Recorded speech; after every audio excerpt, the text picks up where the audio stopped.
Ils sont 28 élèves ayant obtenu les meilleures notes en mathématiques qui viennent d'être récompensés. Après plusieurs mois de compétition, ces élèves issus des établissements publics et privés d'Abengourou ont été jugés les plus méritants de l'indénié. La Société mathématique de Côte d'Ivoire, à travers sa représentation locale d'Abengourou, fait ainsi la promotion de la discipline tant à Abidjan qu'à l'intérieur du pays. Le travail était un peu difficile, mais avec beaucoup d'acharnement, j'ai réussi ce concours. J'ai beaucoup révisé, je ne savais pas quoi réviser, mais j'ai révisé toutes les formules, les bases de mathématiques. Les lauréats sont répartis avec des diplômes d'honneur et des médailles pour certains, quand d'autres ont reçu des tablettes en complément.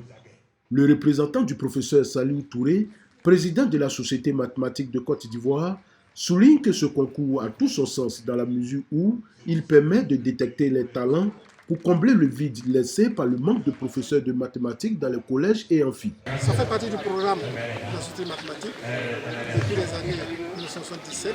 C'est vraiment une manière à nous de participer au développement de la Côte d'Ivoire à travers ces programmes. Le parrain de cette cérémonie, le directeur des affaires financières du CPC, Hervé Adom, fils de l'indénié, a invité les élèves de la région à s'approprier la discipline pour assurer la relève de demain. Je ne peux que les encourager à continuer comme ça. Ils ont été primés aujourd'hui, il faut qu'ils continuent à travailler. Pour ceux qui sont en examen, qu'ils puissent réussir. Et que ce soit les modèles de demain, qui puissent demain venir également primer leurs jeunes frères. Le concours de mathématiques au niveau de l'indénié est à sa première édition et tous entendent se mobiliser pour donner un engouement particulier à cette compétition afin de permettre aux apprenants des lycées et collèges de la région d'accorder un intérêt certain aux mathématiques.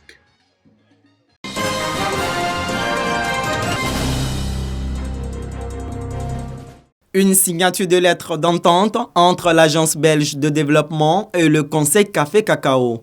Elle vise à améliorer les conditions de vie des producteurs de ces spéculations. Cette signature marque le lancement du projet de renforcement des capacités et de la durabilité des coopératives cacaoyères en Côte d'Ivoire.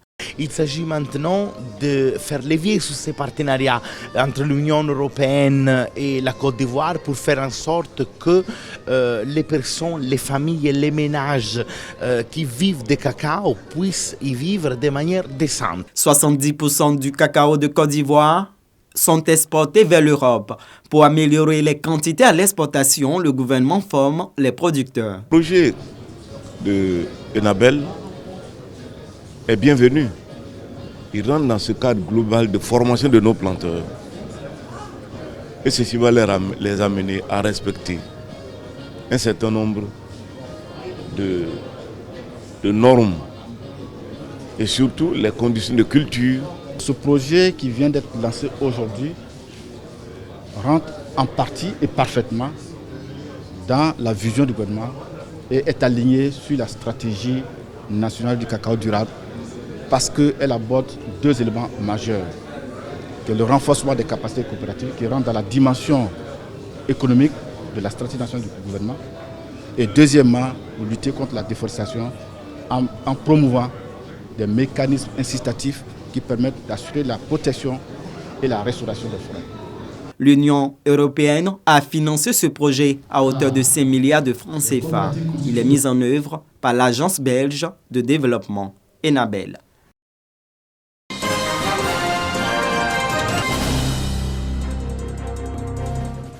De 19 écoles au départ, elles ne sont que 3 à avoir remporté le Graal à l'occasion de la première édition de la Coupe des écoles hôtelières de Côte d'Ivoire. Le lycée hôtelier professionnel d'Abidjan et l'école hôtelière de Grand Bassam sont entre autres les lauréats des catégories pâtisserie, bar et cuisine. Cette compétition est une initiative du chef Olivier Nyamien pour soutenir la formation professionnelle. Ce qui a motivé l'organisation de ce concours, j'avais envie d'aider mes petits frères, puisque moi-même je suis ici des écoles hôtelières.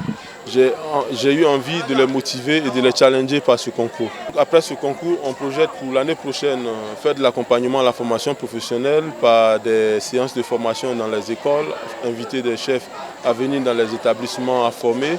Je voudrais féliciter Monsieur le ministre de l'enseignement professionnel qui a accepté de donner sa caution institutionnelle à cette belle cérémonie.